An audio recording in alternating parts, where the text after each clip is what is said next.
ఓం శాంతి. ఈరోజు Murali date 27 March 2025. బాబా చెప్తున్నారు, మధురమైన పిల్లలు, మీ నావను ఆవలి తీరానికి చేర్చేందుకు నావికుడు వచ్చాడు. మీరు తండ్రితో సత్యంగా ఉంటే మీ నావ అటూ ఇటూ ఊగుతుంది, కానీ మునగదు. ప్రశ్న: పిల్లలకు తండ్రి యథార్థ స్మృతి లేనందుకు ముఖ్య కారణాలు ఏవి? జవాబు: సాకారంలోకి వస్తూ మనము ఆత్మలము, నిరాకారులము. మన తండ్రి కూడా నిరాకారియే అని మర్చిపోయారు. సాకారంలో ఉన్నందున సాకార స్మృతి సులభంగా వస్తుంది.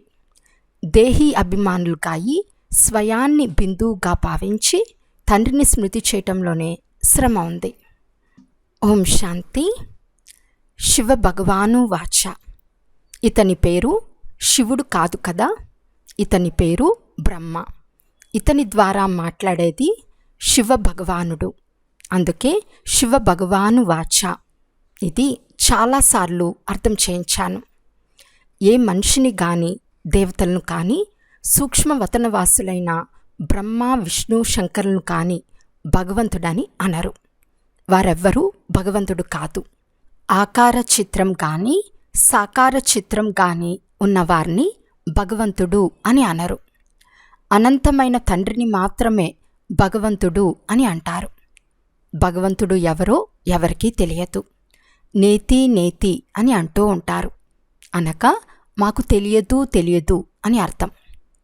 మీలో కూడా యథార్థంగా తెలుసుకున్నవారు కొంతమంది మాత్రమే ఉన్నారు. ఆత్మ ఓ భగవంతుడా అని అంటుంది. ఇప్పుడు ఆత్మ ఒక బిందువు కనుక తండ్రి కూడా బిందువుగానే ఉంటారు. ఇప్పుడు ఆ తండ్రి కూర్చుని పిల్లలకు అర్థం చేయిస్తున్నారు. బాబా వద్ద 30-35 సంవత్సరాల పిల్లలు కూడా ఉన్నారు. కానీ వారు మనం ఆత్మలము, బిందువులమని కూడా భావించరు. కొంతమంది చాలా బాగా అర్థం చేసుకుని తండ్రిని స్మృతి చేస్తారు.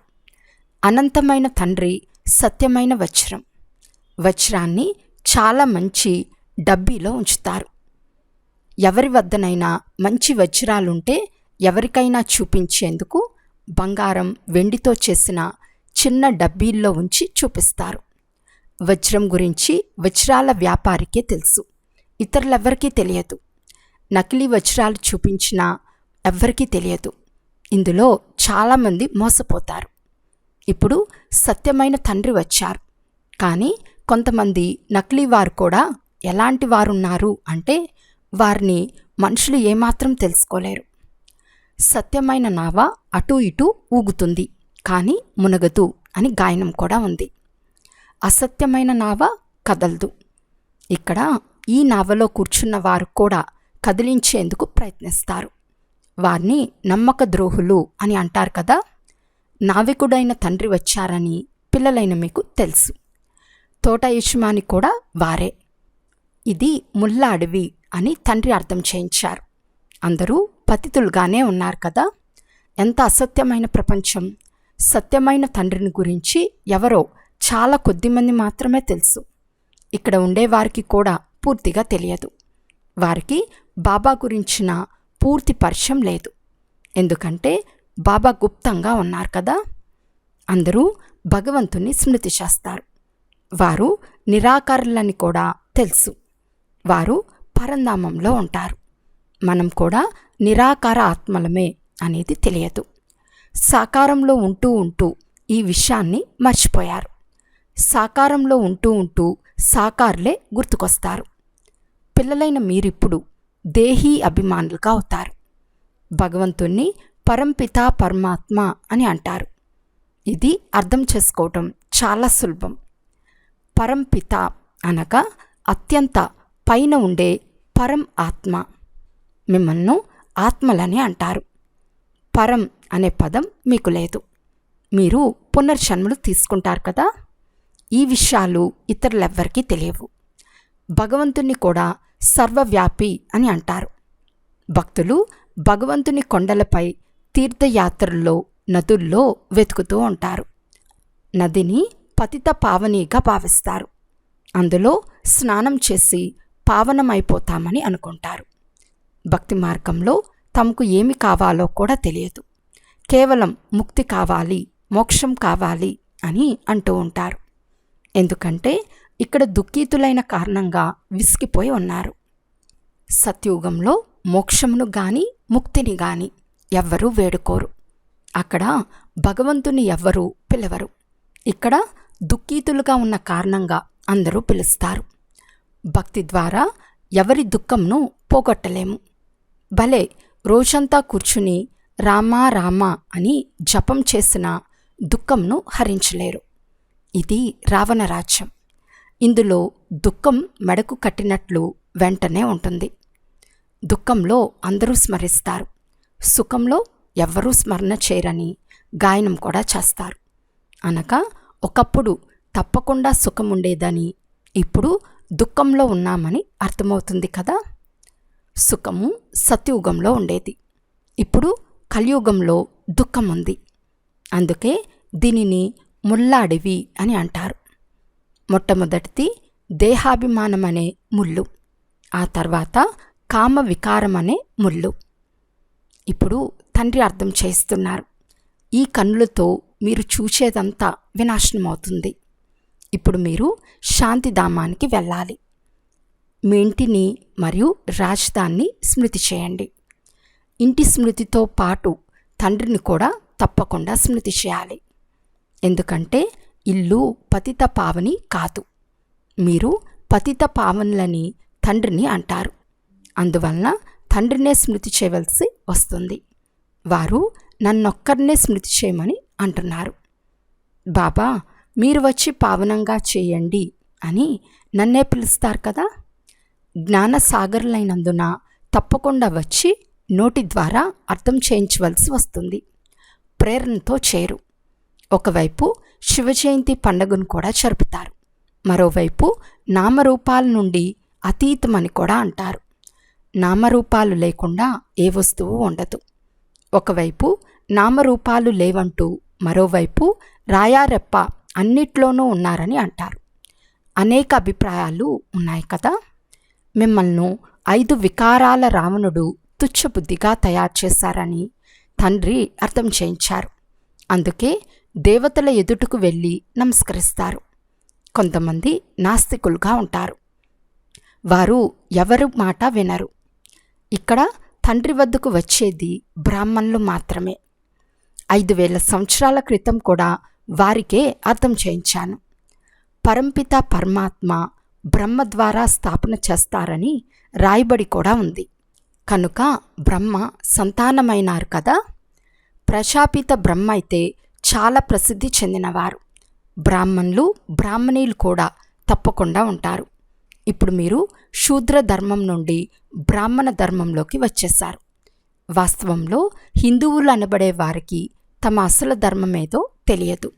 అందుకే ఒకప్పుడు ఒకరిని మరొకప్పుడు మరొకరిని నమ్మి ఒప్పుకుంటారు. అనేక మంది వద్దకు వెళ్తూ ఉంటారు. క్రైస్తవులు ఇతరులెవ్వరి వద్దకు ఎప్పుడు వెళ్ళరు. భగవంతుడైన తండ్రి చెప్తున్నారు, నన్నొక్కరినే స్మృతి చేయండి. దీన్ని మీరు నిరూపణ చేసి తెలుపుతారు. నన్ను స్మృతి చేయమని భగవంతుడైన తండ్రి చెప్తున్నారు. నన్ను స్మృతి చేస్తే మీరు పతితుల నుండి పావనంగా అవుతారని భగవంతుడై చెప్తున్నారని వినాశనం దగ్గరయ్యే కొలిది వార్తాపత్రికల ద్వారా కూడా ఈ శబ్దం అందరి చెవుల్లో పడుతుంది. వార్తాపత్రికల్లో అన్ని చోట్ల నుండి సమాచారాలు వస్తాయి కదా. భగవాను వాచ పరంపిత శివపరమాత్మ చెప్తున్నారు, నేను పతిత పావనుడును. నన్ను స్మృతి చేస్తే మీరు పావనంగా అవుతారు. ఈ పతిత ప్రపంచ వినాశనం అతి సమీపంలో ఉంది. వినాశనం తప్పకుండా జరుగుతుంది. ఇది కూడా అందరికీ నిశ్చయం ఏర్పడుతుంది. వినాశన రిహార్సల్ కూడా జరుగుతూ ఉంటుంది. రాజధాని స్థాపన అయినంత వరకు వినాశనం అవ్వదని పిల్లలకు తెలుసు. భూకంపాలు మొదలైనవి కూడా తప్పకుండా జరుగుతాయి కదా. ఒకవైపు బాంబులు పేల్తాయి, మరోవైపు ప్రకృతి బీభత్సవాలు కూడా వస్తాయి. ఆహారం మొదలైనవి లభించవు, స్టీమర్లు రావు, కరువు కాటకాలు వస్తాయి. ఆకలితో మరణిస్తూ మరణిస్తూ సమాప్తమైపోతారు. నిరాహార దీక్షలు చేయవారు కూడా తేనె లేక నీరు మొదలైనవి తీసుకుంటూ ఉంటారు. బరువు తగ్గుతూ ఉంటారు. కానీ ఇక్కడ అకస్మాత్తుగా భూమి కంపించి మరణిస్తారు. వినాశనమైతే తప్పకుండా జరుగుతుంది. సాధు సత్పురుషులు మొదలైన వారు వినాశనం అవుతుందని అంటారు. అందువలన రామా రామ అని జపించమంటారు. మనుషులకు భగవంతుడంటే ఎవరో తెలియదు. భగవంతుని గురించి భగవంతునికి మాత్రమే తెలుసు, ఇతరులెవ్వరికీ తెలియదు. ఇది వారు వచ్చే సమయం. వారు ఈ వృద్ధ శరీరంలో వచ్చి ఈ సృష్టి ఆది మధ్యాంతాల జ్ఞానం వినిపిస్తున్నారు. ఇప్పుడు వాపస్ వెళ్ళాలని పిల్లలైన మీకు తెలుసు. ఇది సంతోషించే విషయం. మనం శాంతిధామానికి వెళ్ళిపోతాము. మానవులు శాంతినే కోరుకుంటారు. కానీ శాంతిని ఎవరిస్తారు? శాంతిదేవా అని అంటారు కదా. ఇప్పుడు దేవాది దేవుడు, అత్యంత శ్రేష్టాతి శ్రేష్టమైన వారు ఒకే ఒక్క తండ్రి. నేను మిమ్మల్ని అందరినీ పావనంగా చేసి తీసుకెళ్తానని వారంటున్నారు. ఒక్కరిని కూడా వదలను. బ్రాహ్మానుసారం అందరినీ తీసుకెళ్తాను. దోమల వలె ఆత్మలన్నీ వెళ్తాయని గాయనం కూడా ఉంది. సత్యుగంలో చాలా కొద్దిమంది మనుషులు మాత్రమే ఉంటారని మీకు తెలుసు. ఇప్పుడు కలియుగ అంతంలో లెక్కలేనంతమంది మనుషులున్నారు. ఆ తర్వాత కొంతమందే ఎలా ఉంటారు? ఇది సంగమయుగం. మీరు సత్యుగంలోకి వెళ్లేందుకు పురుషార్థం చేస్తున్నారు. ఇది వినాశనం అవుతుందని మీకు తెలుసు. దోమల వలె ఆత్మలు వెళ్ళిపోతాయి. గుంపు గుంపే వెళ్ళిపోతుంది. సత్యుగంలో చాలా కొద్దిమంది మాత్రమే ఉంటారు. ఏ దేహదారిని స్మృతి చేయరాదని తండ్రి చెప్తున్నారు. మనం చూస్తూ కూడా చూడం. మనమంతా ఆత్మలము. మన ఇంటికి వెళ్ళిపోతాము. పాత శరీరాన్ని సంతోషంగా వదిలేయాలి. మన శాంతిధామాన్ని స్మృతి చేస్తూ ఉంటే అంతిమతే సోగతిగా అయిపోతుంది. ఒక్క తండ్రిని మాత్రమే స్మృతి చేయాలి. ఇందులోనే శ్రమ ఉంది. శ్రమ చేయకుండా ఉన్నత పదవి లభించదు. నరుని నుండి నారాయణునిగా చేసేందుకే తండ్రి వచ్చారు. ఇప్పుడు ఈ పాత ప్రపంచంలో ఏ సుఖము లేదు. సుఖశాంతులుండేది శాంతిధామము. సుఖధామాల్లో మాత్రమే. ఇక్కడైతే ఇంటింట్లో అశాంతి, కొట్లాటలు, గొడవలు వ్యాపించి ఉన్నాయి. తండ్రి చెప్తున్నారు, ఇప్పుడు చీచీ ప్రపంచాన్ని మర్చిపోండి. మధురాతి మధురమైన పిల్లలు, నేను మీ కొరకు స్వర్గస్థాపన చేసేందుకు వచ్చాను. మీరు పతితులుగా అయి ఈ నరకంలో పడి ఉన్నారు. ఇప్పుడు స్వర్గంలోనికి వెళ్ళాలి. అందువలన ఇప్పుడు తండ్రిని స్వర్గంను స్మృతి చేస్తూ ఉంటే అంతిమతే సోగతిగా అయిపోతుంది. వివాహాలు మొదలైన వాటికి భలే వెళ్ళండి, కానీ తండ్రిని స్మృతి చేయండి. జ్ఞానమంతా బుద్ధిలో ఉండాలి. భలే ఇంట్లో ఉండండి, పిల్లలు మొదలైన వారిని సంభాళించండి, కానీ బుద్ధిలో తండ్రి ఆజ్ఞను గుర్తుంచుకోండి. నన్ను స్మృతి చేయండి. ఇంటిని వదిలి వెళ్ళరాదు. అలా వెళ్ళిపోతే పిల్లలను ఎవరు సంభాళిస్తారు? భక్తులు ఇంట్లోనే ఉంటారు. గృహస్థ వ్యవహారాలు నిర్వర్తిస్తూ ఉంటారు. అయినా వారిని భక్తులని అంటారు. ఎందుకంటే వారు భక్తి చేస్తారు. ఇల్లు వాకిళ్ళు కూడా సంభాళిస్తూ ఉంటారు. వికారాలకు వశమవుతూ ఉన్న గురువులు వారికి కృష్ణుని స్మృతి చేస్తే కృష్ణుని వంటి పిల్లలు జన్మిస్తారని చెప్తూ ఉంటారు. ఇటువంటి విషయాలు పిల్లలైన మీకు అవసరం లేదు. ఎందుకంటే ఇప్పుడు స్థాపన అవ్వబోయే సత్యుగం గురించి, అందులోనికి వెళ్ళే విషయాలను వినిపిస్తున్న వైకుంఠాన్ని కృష్ణుడు స్థాపన చేయడు. కృష్ణుడు వైకుంఠానికి యజమానిగా అవుతాడు. అతను తండ్రి నుండి వారసత్వం తీసుకుంటాడు. సంగం యుగంలోనే గీతా భగవానుడు అవతరిస్తాడు. కృష్ణుని భగవంతుడు అని అనరు. కృష్ణుడు చదువుకునేవాడు. గీతను వినిపించిన వారు తండ్రి. పిల్లలు ఆ గీతను విన్నారు. భక్తి మార్గంలో తండ్రి పేరుకు బదులు కృష్ణుని పేరు వేసేశారు. తండ్రిని మర్చిపోయినందున గీత కూడా ఖండింపబడింది.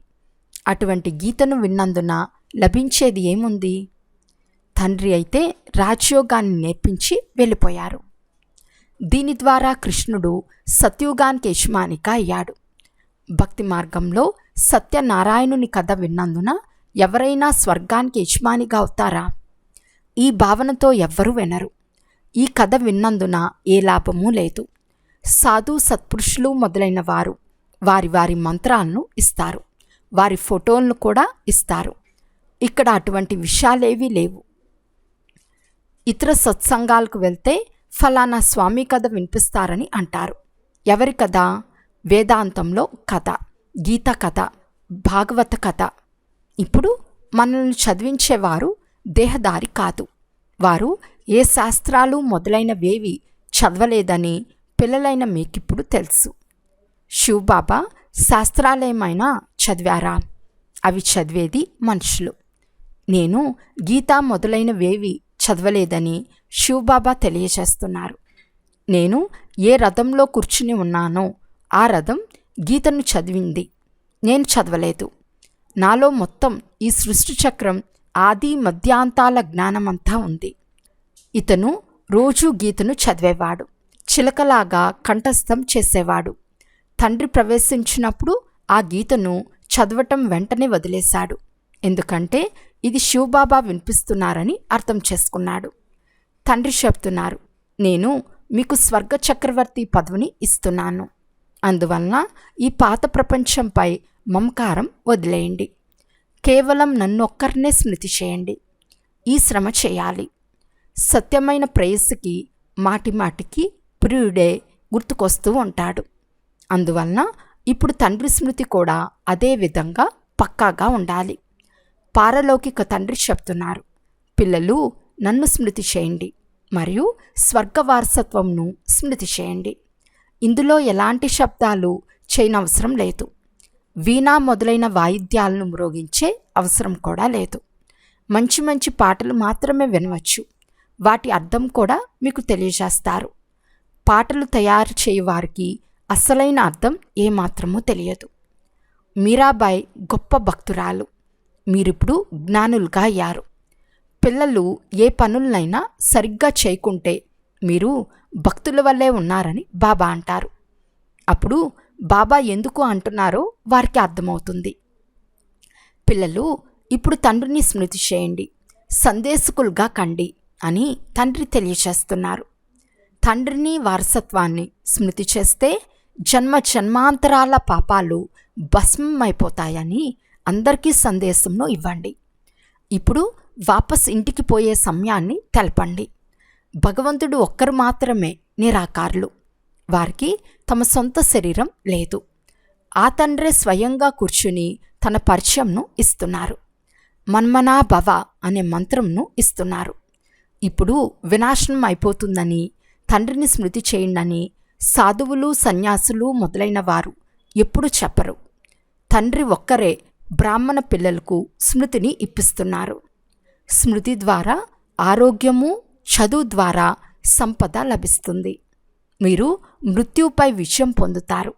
అక్కడ ఎప్పుడు అకాల మృత్యు ఉండదు. దేవతలు మృత్యుపై విజయం పొందారు.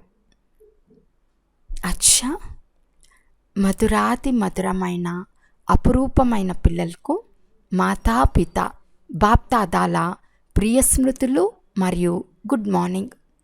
ఆత్మిక పిల్లలకు ఆత్మిక తండ్రి నమస్తే. ఆత్మిక తండ్రికి ఆత్మిక పిల్లల యొక్క ప్రియ స్మృతులు మరియు నమస్తే నమస్తే నమస్తే. ధారణ కొరకు ముఖ్య సారము. ఫస్ట్ పాయింట్, తండ్రి ద్వారా భక్తులు అనే బిరుదు లభించే కర్మలు ఏవి చేరాదు. సందేశకులుగాయి అందరికీ తండ్రిని వారసత్వంను స్మృతి చేయమనే సందేశంను ఇవ్వండి. సెకండ్ పాయింట్, ఈ పాత ప్రపంచంలో ఎటువంటి సుఖము లేదు. ఇది చీచి ప్రపంచం. దీనిని మర్చిపోతూ ఉండాలి. ఇంటి స్మృతితో పాటు పవిత్రంగా అయ్యేందుకు తండ్రిని కూడా తప్పకుండా స్మృతి చేయాలి. ఈరోజు వరదానము. ప్రవృత్తిలో ఉంటూ పరవృత్తిలో ఉండే నిరంతర యోగి భవ. నిరంతర యోగి అయ్యేందుకు సహజ సాధనం ప్రవృత్తిలో ఉంటూ పరవృత్తిలో ఉండాలి. పరవృత్తి అనగా ఆత్మీక రూపం. ఎవరైతే ఆత్మీక రూపంలో స్థితమై ఉంటారో వారు సదా న్యారేగా మరియు తండ్రికి ప్రియంగా అవుతారు. న్యారే అంటే అతీతంగా అని అర్థం. వారు ఏ పని చేసినా నేను పని చేయలేదు కానీ ఒక ఆట ఆడాను అని అనుభవం అవుతుంది.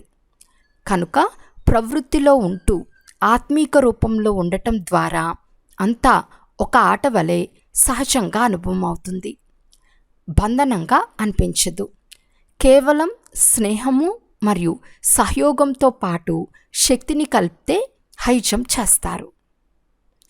స్లోగన్: బుద్ధి యొక్క సూక్ష్మత లేక ఆత్మ యొక్క తేలికతనమే బ్రాహ్మణ జీవితం యొక్క పర్సనాలిటీ.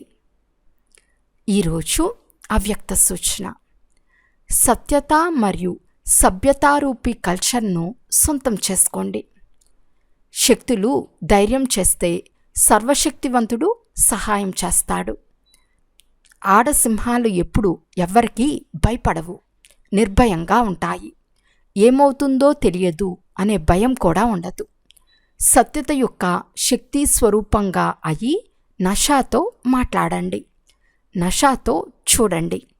మేము సర్వశక్తివంతుని గవర్నమెంట్ యొక్క అనుచరులము అనే స్మృతి ద్వారా ఆ యథార్థాన్ని యథార్థంలోకి తీసుకురావాలి. సత్యతను ప్రఖ్యాతం చేయాలి, దాచిపెట్టరాదు. కానీ సత్యతో పాటు మాటల్లో మధురత మరియు సభ్యత అవసరం. అచ్చా. ఓం శాంతి.